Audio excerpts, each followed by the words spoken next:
Somebody contacted me looking for parts for a wheel horse RJ35. If they're out there, they're very hard to find, so sometimes you just have to make them. On the right are some parts I removed from a tractor I have, and on the left are copies of those parts that I made. All of the materials the same dimensions as the originals, and I put the weld in the same place as the originals. This is the way the parts fit together in the tractor. They should fit right in where the old ones were. This pulley shaft is made of 4140 steel, and it's heat treated and polished for the roller bearings to ride on. These parts support the variable speed pulley on an early wheel horse. That type of system was used from 1955 through 1957, and similar systems were used on the two-wheel walk-behind tractors before that. Here's a variable speed pulley that I made, a direct copy of an original. When you slide it on there, there's some extra space on the shaft, so you need to use hardened washers to take up the space. For the parts I make, I use two that are 62 thousandths of an inch thick and two that are 31 thousandths of an inch thick. The ones I can get today are the same diameter as the originals, but not quite the same thickness. These are hardened and ground precision thickness washers. They fit the shaft better than standard washers, and you have to have that to work with the type of snap ring that's used on these. You always put at least one of the washers behind the snap ring, and you always put one behind the pulley. The other two you can swap around to help align this pulley with the rear pulley, because it doesn't have any adjustment. The final step is aligning the engine pulley and reverse disc with this pulley. Here's a short from a video I did last year that shows how these parts work.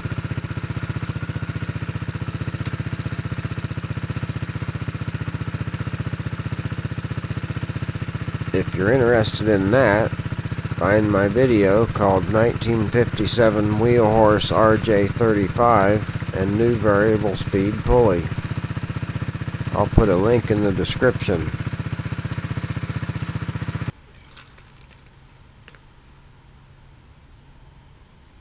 I couldn't find snap rings like this to buy, so I had to make some. This is made of spring wire and is about the same size as the original.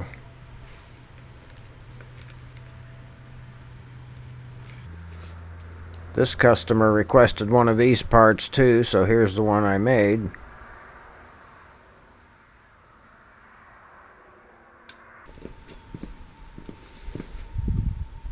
These rings snap on without tools, but to get them off you have to get a little screwdriver under one end and then roll it around the shaft again.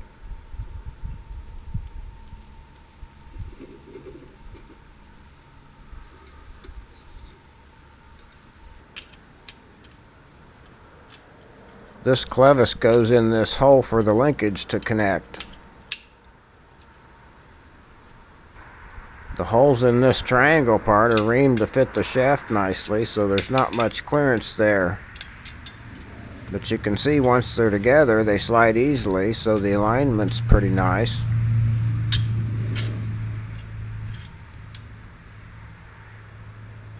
You can see how these parts fit together side by side.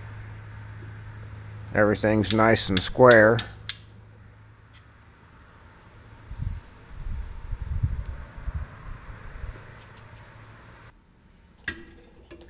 I'm out in a storage building with the battery-operated camping lantern. I'm looking at the tractor that I took the original parts off of. So I want to make sure the new ones fit like they're supposed to. This arm in the front has to be in there with the pulley shaft up.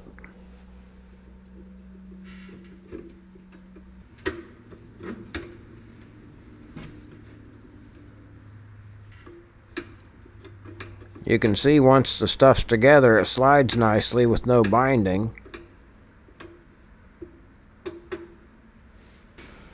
And that's it. It just holds that pulley there and allows it to float where it needs to be.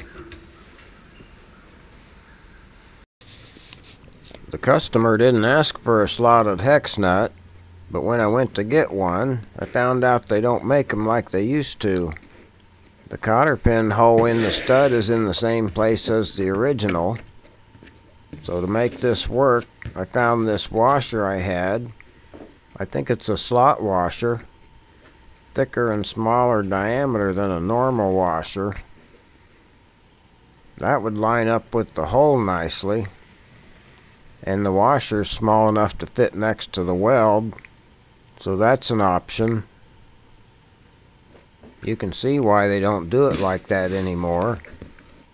That top section is round, so that's an extra operation and more material. The new one's just a regular nut with the slots cut in it. That washer's a good solution to the problem. When I discussed it with the customer, he didn't have an old nut, so he went with this other option we talked about. This here's the one that I made. It turned out nice. And of course it's the same dimensions as the original.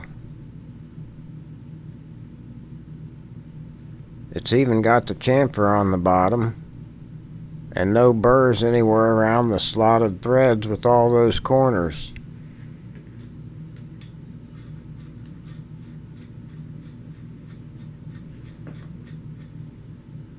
The cotter pin hole's in the same position as the original, and it's made to all line up with no washer when that other part's in there. And here's a look at how that goes together. When in operation, this bar has to float freely, and that's why it's a castle nut. That can't be tight or it wouldn't work, but it's not allowed to come loose either.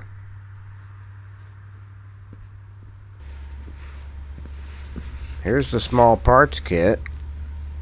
It includes the 4 hardened washers and the special snap ring. So that's everything for this project. If you need anything like this for your wheel horse, email me at the address listed in the description. Alright, that's it.